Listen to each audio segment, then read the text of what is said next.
and then over here, and then the collapsing. Of course, the violent clouds which are emerging even prior to the collapse. We're going to take a close-up look after this second look. The new fuel source, which very well might be jet fuel that wasn't burned, it's getting new oxygen. Let's take a look now closer up. Right away, we're seeing clouds forming up here. Well, wait, the collapse is supposed to be just down here. But we have asymmetrical damage to this building, right? The plane went in one side, and yet this complete symmetrical collapse, we'll use in quotes from now on, and let's keep going. Unexpected to And one many more of us time. in terms of how swiftly Belts, just like the firemen saw, all the way around the building. they came down. The antenna falls Many of first, us, in terms of before how swiftly anything it else falls, happened. indicating core column damage first. Now take a look at the same tower from the bottom, noting the violence underneath the mushroom cloud. The collapse is supposed to be occurring way up here, but down below, as you'll see in this second run, incredible quantities of squibs, explosions bursting out. And on the third time, I'd like to direct your attention to this racing series of explosions down the right side in the corner of this building. About 40 stories below the collapsing building. It gets painfully obvious after a while, doesn't it?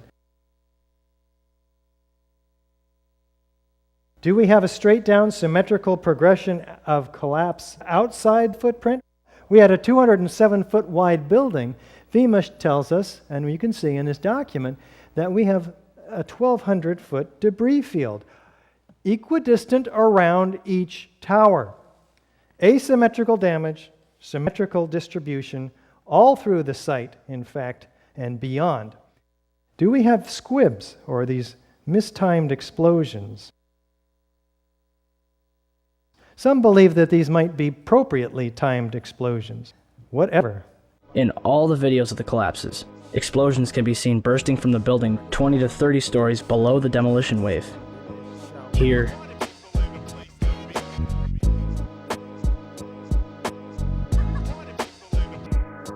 here,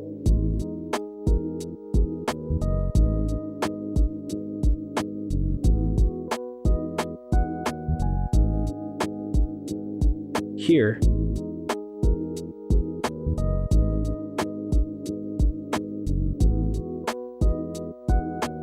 here,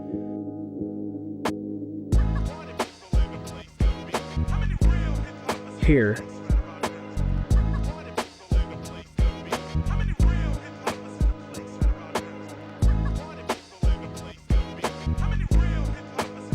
and here.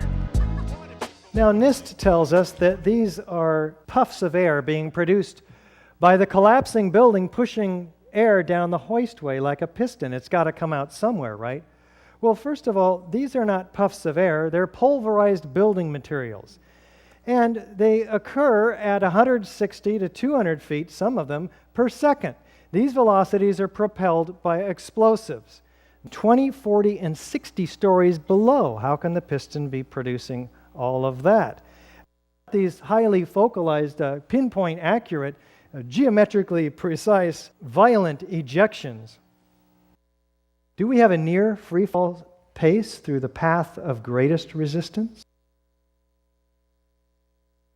The Twin Towers came down in nearly free fall speed. What does this mean? That the columns had to have been removed virtually simultaneously on each floor, synchronistically timed, so the building had virtually no resistance on the way down. Where is the 15-story building that was driving this building down to the ground at free fall speed? In the first 2 seconds, you saw it reduce half of its mass. It was blown outside. It couldn't have been used to influence the downward progression of the building.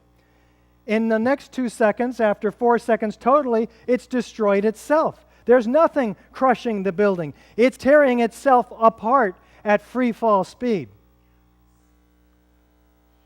And it's dismembering the steel structure. In fact, the leading edge of these mushroom clouds are full of perimeter columns, aluminum cladding, and other steel. Let's take a look at the South Tower in terms of dismemberment. See what's going on here. South Tower's on your left. It was hit lower by the aircraft, and as you can see, its rapid destruction starts there and it begins to tilt to the left. This building, which is already tilted at 22 degrees and continuing its angular momentum, off-center of the building below it. How can it crush it symmetrically at free fall speed when it's already off-center? Let's take a look from below, though. We have asymmetrical damage, and yet there's this symmetrical destruction occurring underneath the cloud all the way around the building like the firemen saw, even though this top mass has already fallen over. Do we have a lateral ejection of structural steel? The damage is not contained. Windows are blown from neighborhood buildings. What kind of energy enabled this? Here, a chunk of steel was flung 400 feet, wedging itself deep into 3 World Financial Center on Vesey Street. What about those floors, those pancakes? This is a pancake collapse. We're looking for some pancakes down below. This is a 7-story lobby. There's about 2 or 3 stories of stuff in there. We'll take a look at that stuff, but what I'm looking for is 110 floors with this kind of metal decking underneath 4 and 5 inches thick of concrete. An acre in size, each of them. 110 acres of these. How many floors do we find down at the bottom? Not 50? Not 10? Not even 1. We don't even find metal decking down there, or concrete. There's hardly any macroscopic chunks of concrete. What happened to the metal decking? What happened to the concrete? What happened to the concrete? The concrete was pulverized, and I was down here Tuesday, and it was like you were on a foreign planet. All of lower Manhattan, not just this site, from river to river, there was dust, powder, 2-3 inches thick. The concrete was just pulverized. All of this is direct evidence of explosive destruction, and none of it can be accounted for by fire. Do we have expert corroboration? William Rice, structural engineer with Architects and Engineers for 9/11 Truth. The prevailing theory would have us believe that each of the twin towers inexplicably collapsed upon itself, crushing all 287 massive columns on each floor while maintaining a free fall speed, as if the 100,000 or more tons of supporting structural steel framework underneath didn't even exist. How about David Scott, structural engineer with AE 9/11 Truth? Near free fall collapse violates laws of physics. This suggests all the features of a classic controlled demolition, with those exceptions which are atypical of classic controlled demolition. None of these features can be accounted for by fire, let alone all 10 of them. It's proof beyond a reasonable doubt. We've shown here today that explosives were used to destroy each of the 3 World Trade Center high-rise buildings on 9/11. And it's known that it takes months of planning to set up and engineer and place these explosives. Do we think that Al-Qaeda had access to these highly secure buildings? Thank you so very much for your attention today.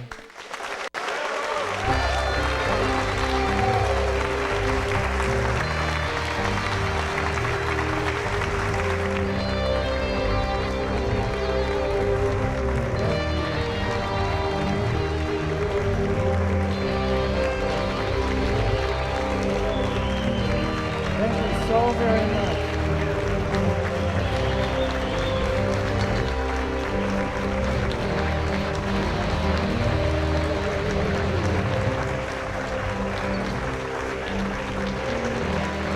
Thank you so very much.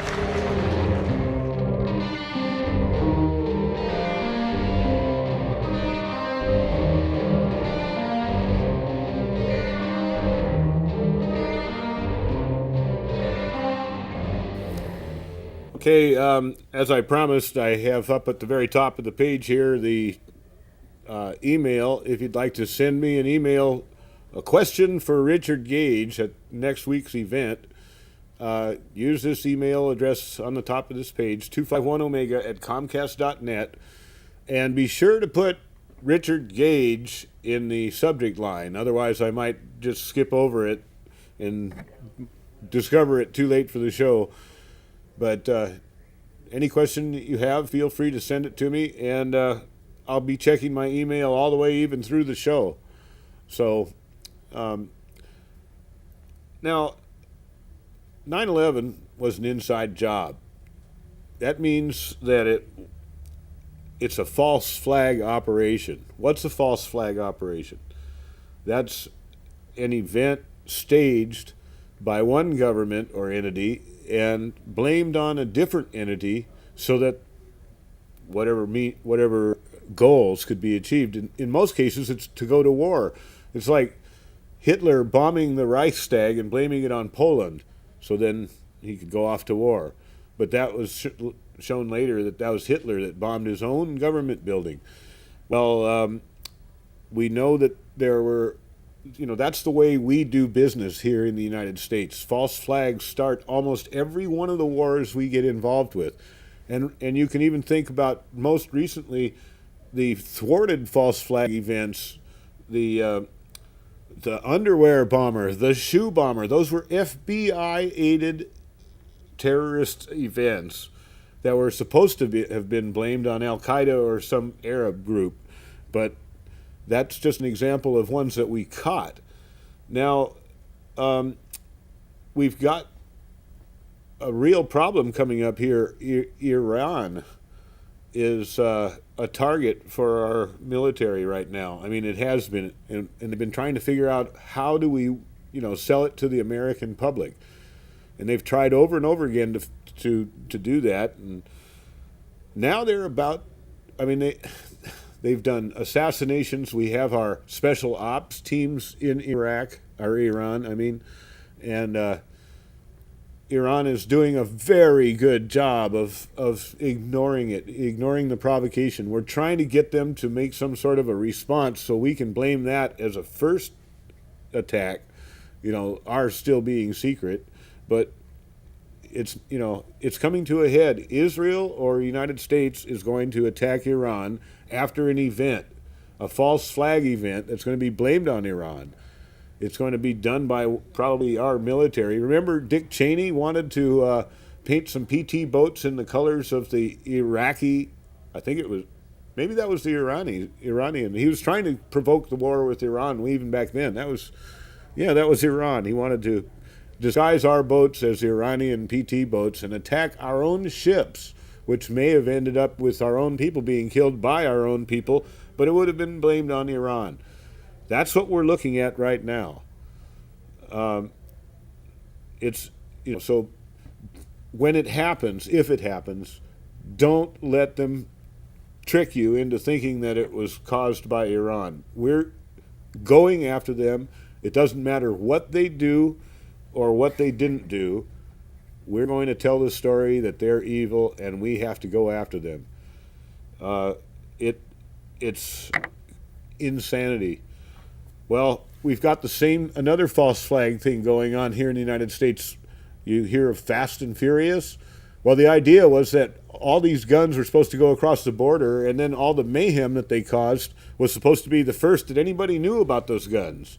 And then they were going to investigate and say, all those guns were able to cross the border because of our Second Amendment. And the Second Amendment is just too loose. It gives us too much access to weaponry, which then winds up in the hands of these criminals, the cartels in Mexico. But instead, we got busted running the guns down there ourselves in great big trucks and handing them over to the cartels, and then why would we do that? So that we can launder the drug money.